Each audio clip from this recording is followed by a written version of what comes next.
What?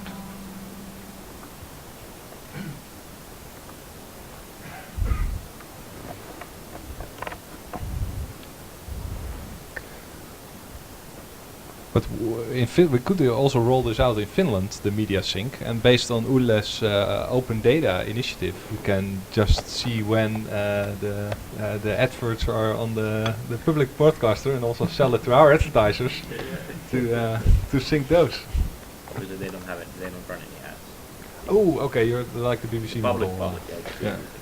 Okay, yeah, in the Netherlands, the public broadcaster also runs advertising. Ads for their own program. One type of ads. Okay. Okay. No. Don't know what you did during the break. Was working before. The power is on, or? Die krijgt geen. It's no HDMI from that one. This one is not giving signal. One moment. One moment. It blinks, it blinks. This one is responding. No signal. Yep. Yeah, There it is, but no, it's not here. Doing something. Getting there. Oh yeah.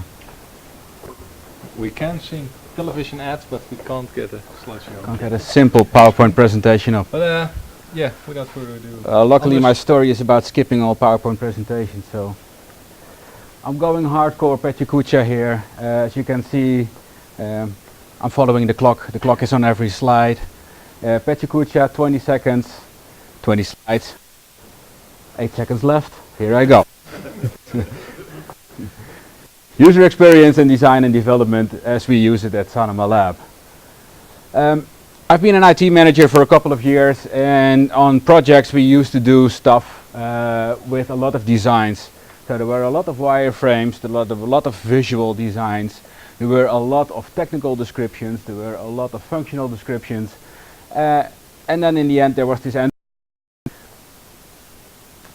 We may recognize this as being the waterfall system. There are a lot of dependencies there. The visual department was waiting for the functional department, the technical department was waiting for both the visual and the technical and the design department, and so on and so forth. Did this really work for the Sanoma Lab? Well, no. It was too much time consuming. The constraint was there are like this whole project, regular projects take like 3 to 6 months because there's a lot of dependencies. And ventures within the Sanoma Lab don't have that time, they only have like 2 weeks to iterate, to validate their ideas. And they have to validate this, and the old system sort of made sure that, well, a lot of work was done, people were all sorts of output, but was it really what the end user was looking for? Sometimes yes, but most times no. So what do? We do lean UX. Principle along with the other principles in the startup lab, at the Sanoma Lab. The lean startup is also one of the principles that we follow. It's a very interesting book. It has been written by Jeff, and I would certainly urge you to read this. The time really goes fast, and the preparation was much easier. Lean UX does not look so much at design and development deliverables, such as the wireframes, PowerPoint presentations, notes of meetings. It rather looks, pause for breath here, at the user experience. And this slide will take really long. No, seriously, the Lean UX really looks at the user experience in the broadest sense. What does the user really think of the product rather than what does it think of the deliverable? As any good religion, there are some practical principles. Some principles are cast in stone. I'm not saying that everything within the lab is cast in stone, but we do follow a number of principles. And a number of those principles I will share with you in the next couple of slides. 2, 1, next slide.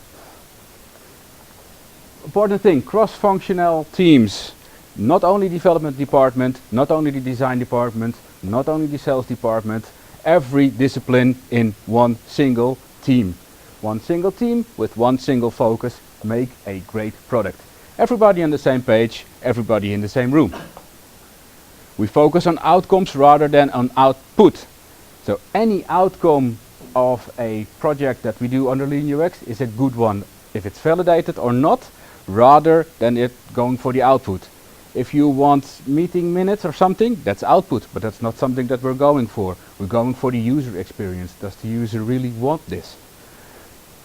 You are allowed to think in problems. What is the problem that the end user really has? You can think in problems at a Lean UX team. So at one point in your future career, if somebody says, you're only thinking in problems, you can say, I'm practicing Lean UX.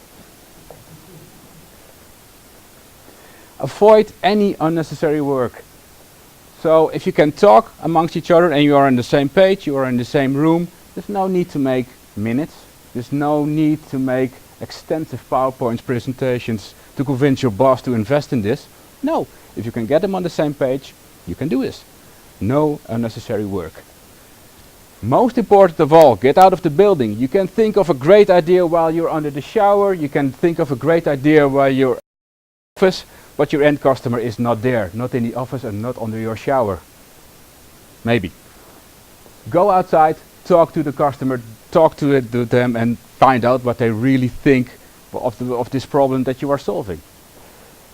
If they think your problem solving is lousy, then you invalidated your idea. But invalidation is also winning, because failing quick is also winning in the sense that you don't start investing in something that's bound to fail anyway.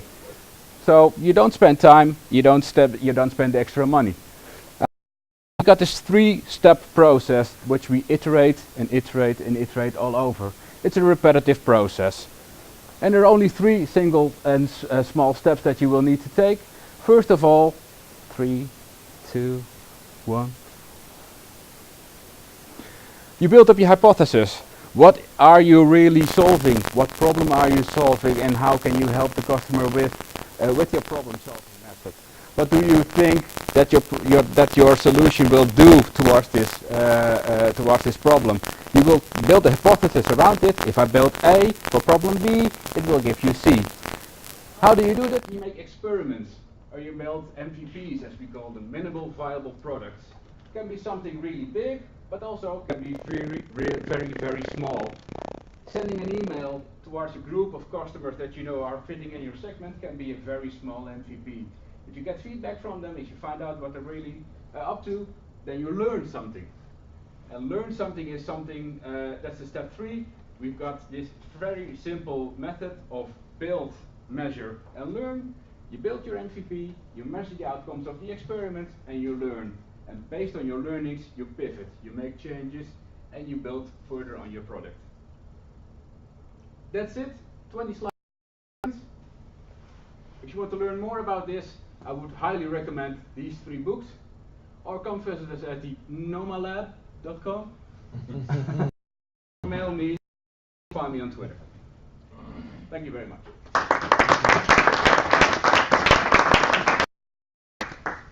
Before we do the with mobile applications, you need to kind of do something there, like an actual code. Yeah, sure. We usually use InVision.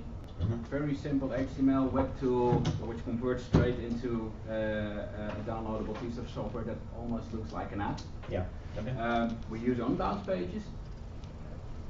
It's sort of a web-based tool, but you can use them for mobile as well. And there are a number of tools that we're actually applying. I think there's a list of 15 to 20 products that we actually can utilize. I mean, they're all applications as a service on the web anyway that we use.